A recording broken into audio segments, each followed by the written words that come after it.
Hey everybody, this is Pete Bartolozzi welcoming you to another Nuggets, Gems, and Pearls from God's Word.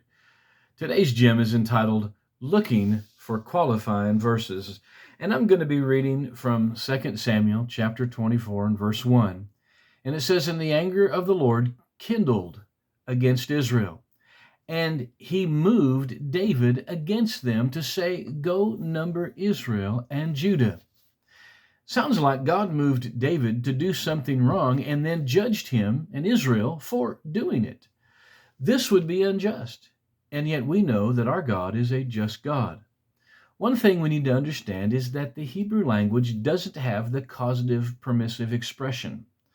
One Messianic Jew who was a Baptist pastor told me once that the Jews had no concept of causative or permissive from the standpoint of the Hebrew language.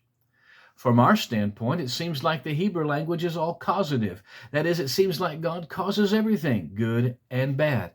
But often the permissive is being expressed in the context, but because of the Hebrew language, it sounds causative.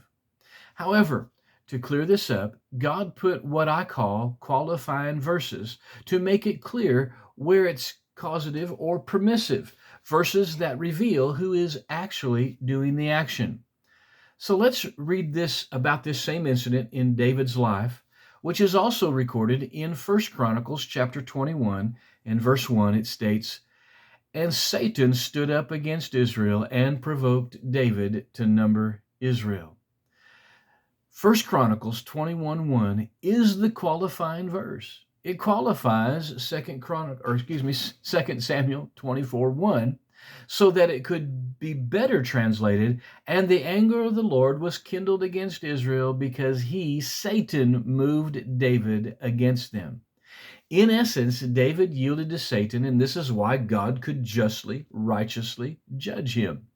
In Exodus 9:12, it says, "And the Lord hardened Pharaoh's heart, and he hearkened not unto them as the Lord had spoken to Moses." It sounds like God hardened Pharaoh's hearts as though Pharaoh had no choice in the matter, and this again would be unjust.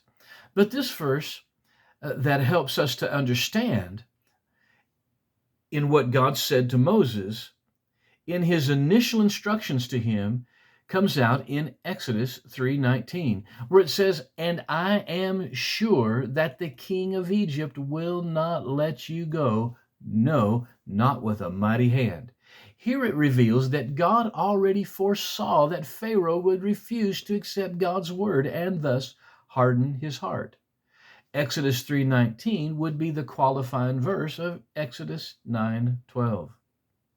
So as we look at the Old Testament, we need to find the qualifying verses, or qualifying statements, if you would, that God placed in his word to clarify our understanding of what is truly happening and that he is not the one doing all the bad. And I reiterate from the Nuggets, Gems, and Pearls entitled "The Bible is Progressive Revelation" that we need to judge Old Testament revelation in light of the highest, most complete revelation of the New Testament. And we will take a closer look at the hardening of Pharaoh's heart in a Nuggets, Gems, and Pearls entitled "Opening and Hardening Hearts." But until then, I offer this as something to think about today. Be blessed.